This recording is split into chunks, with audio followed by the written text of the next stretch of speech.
Você aprendeu a rezar, aprendeu a ir à missa, aprendeu gestos, palavras, tradições, mas talvez ninguém tenha te explicado o mais importante. Deus não quer apenas ser obedecido, Ele quer ser vivido como presença. A fé católica começa aqui, não em regras, mas em um relacionamento real.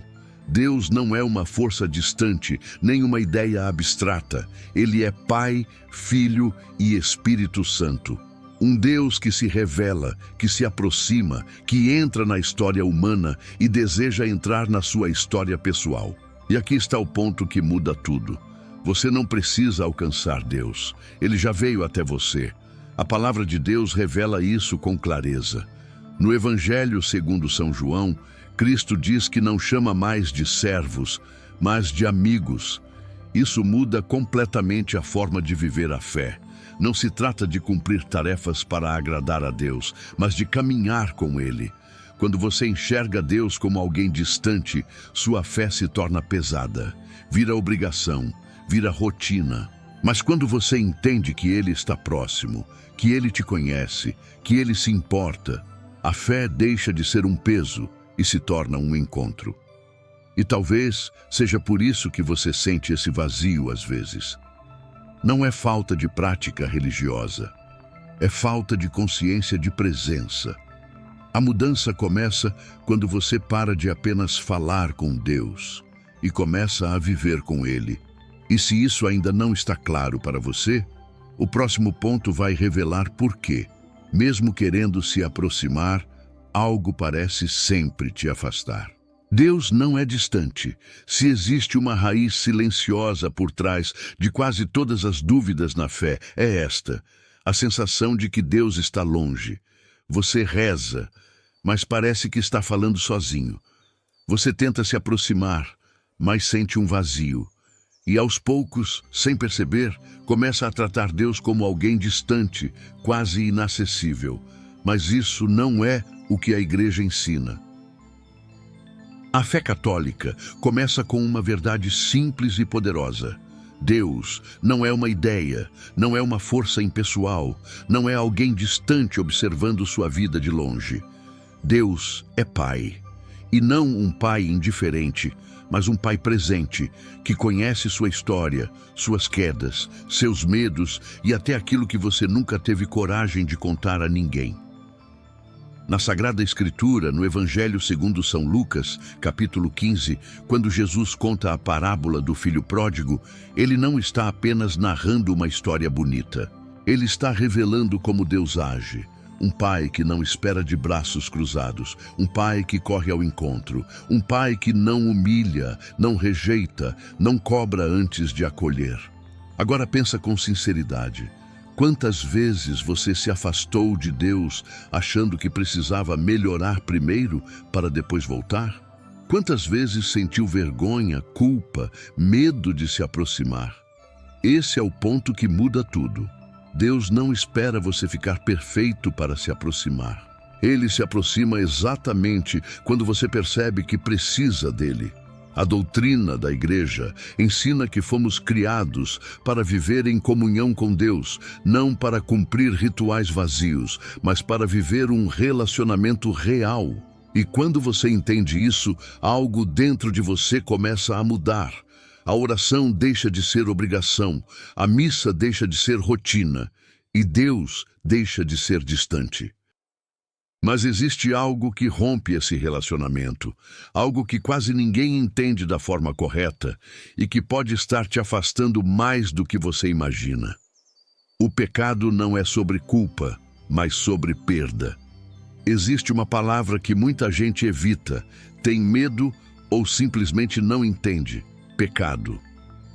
Para muitos, pecado virou sinônimo de culpa, condenação, peso. Algo que faz você se sentir pior, distante, indigno. E por causa dessa visão distorcida, muita gente se afasta ainda mais de Deus. Mas a doutrina da Igreja ensina algo muito mais profundo. O pecado não é, antes de tudo, uma lista de erros que Deus está anotando contra você. O pecado é uma ruptura, é uma perda. É o momento em que você se afasta daquilo que te dá vida. Pensa em um relacionamento verdadeiro. Quando existe amor, existe proximidade, confiança, presença.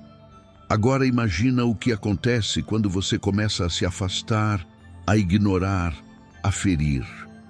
Não é apenas uma regra que foi quebrada, é a relação que se enfraquece. É isso que o pecado faz. Ele não muda quem Deus é. Ele muda o quanto você está aberto a Ele. Na carta de São Paulo aos Romanos, capítulo 6, está escrito que o salário do pecado é a morte. Não uma morte apenas física, mas uma morte interior, silenciosa, que tira a paz, a direção, o sentido. E talvez você já tenha sentido isso. A inquietação sem motivo claro. A sensação de vazio mesmo quando tudo parece estar certo. A dificuldade de rezar, de sentir, de acreditar.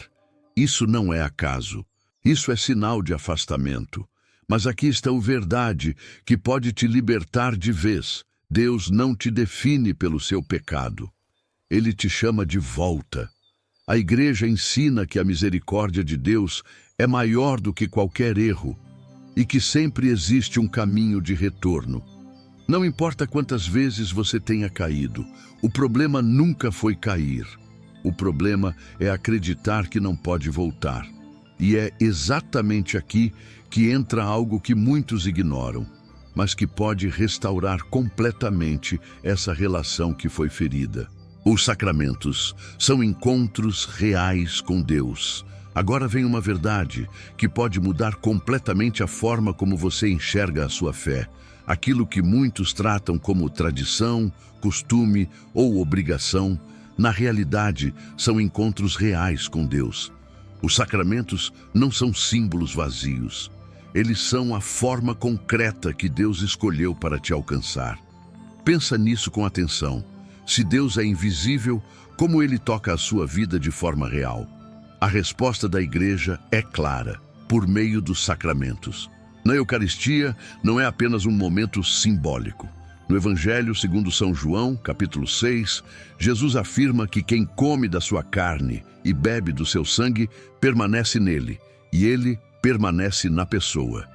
Isso não é metáfora, isso é presença. Na confissão, não é apenas você falando seus erros, é Cristo agindo através do sacerdote, restaurando aquilo que o pecado feriu. É recomeço, é reconexão. E talvez aqui esteja um dos maiores pontos que te impediram de avançar na fé até hoje. Você esteve diante de algo extraordinário e não percebeu. Assistiu à missa sem entender que ali estava o próprio Deus se entregando. Evitou a confissão por medo ou vergonha, sem perceber que ali estava a cura que você precisava. E por isso, mesmo estando perto, você continuou se sentindo distante. Mas quando você entende o que realmente acontece ali, tudo muda. A missa deixa de ser obrigação e se torna encontro. A confissão deixa de ser medo e se torna libertação. Você para de tentar viver a fé sozinho, porque percebe que Deus está vindo ao seu encontro de forma concreta. E quando essa conexão é restaurada, uma nova pergunta começa a surgir dentro de você.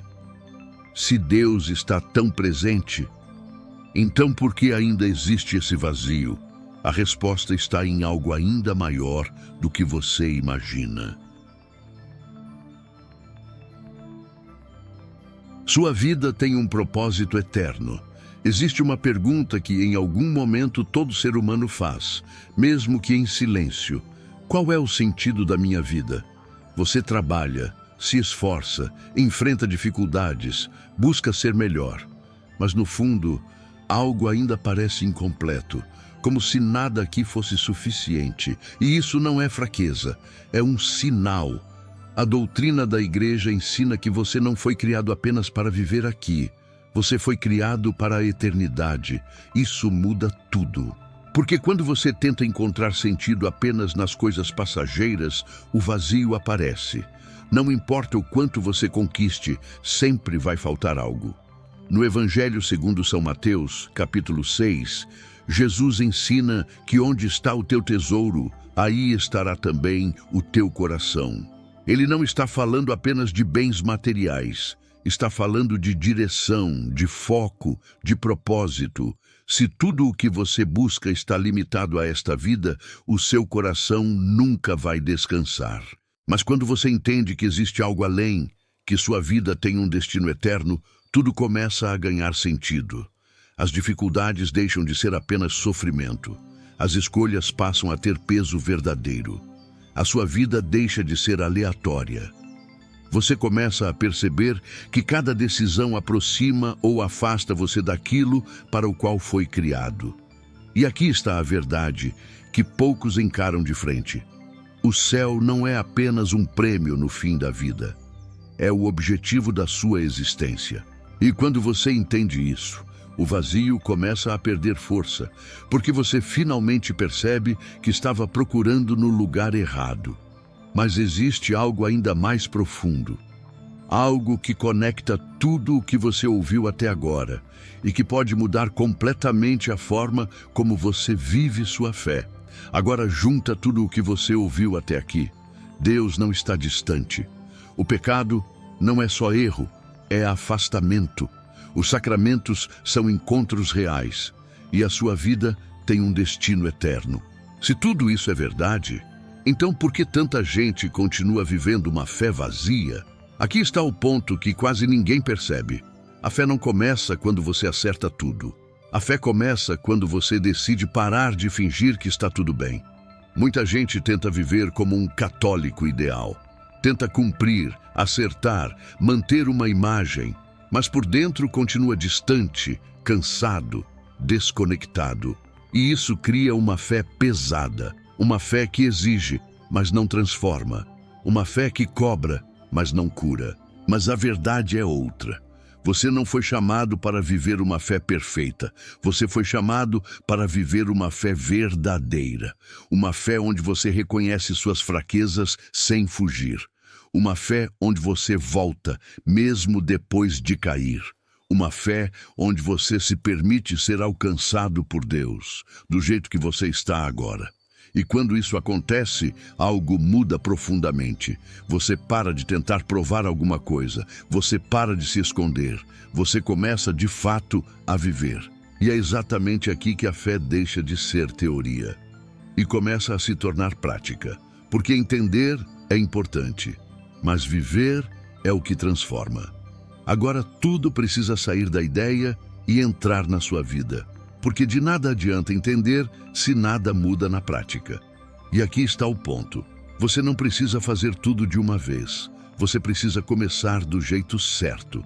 Primeiro, pare de rezar no automático. Quando for falar com Deus, fale com verdade. Mesmo que seja simples, mesmo que seja curto. Deus não espera palavras bonitas, Ele espera sinceridade. Segundo, comece a viver a missa com consciência. Preste atenção no que está acontecendo. Cada parte tem um sentido.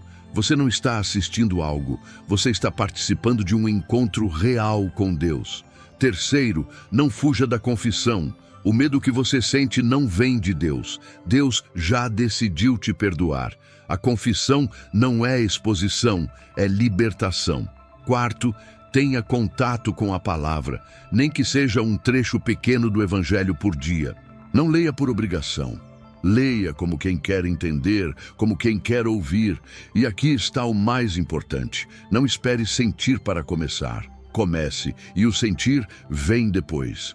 Muita gente trava porque acha que precisa estar motivado, preparado, digno. Mas a transformação começa na decisão, não na emoção. Começa pequeno. Começa hoje. Porque quanto mais você adia, mais distante você se sente. E existe uma forma de dar esse primeiro passo agora, de forma simples, direta e profunda. Agora para um momento. Respira com calma e fala com Deus do jeito que você está, sem tentar esconder nada. Senhor, eu reconheço que muitas vezes estive perto de Ti, mas sem Te conhecer de verdade. Vivi uma fé superficial, fiz coisas por costume, mas meu coração muitas vezes esteve distante. Eu confesso que tentei caminhar sozinho. Tentei resolver minha vida sem te buscar de verdade. E hoje eu percebo o quanto isso me afastou de ti. Mas eu não quero mais viver assim. Eu não quero mais uma fé vazia, sem sentido, sem presença. Eu quero te conhecer de verdade. Eu quero me aproximar, mesmo com minhas falhas, mesmo com minhas dúvidas, mesmo sem saber por onde começar. Senhor, entra na minha vida do jeito que eu estou agora. Toca aquilo que está ferido, restaura aquilo que foi perdido, preenche esse vazio que eu carrego. Me ensina a rezar com sinceridade. Me dá coragem para voltar quando eu cair.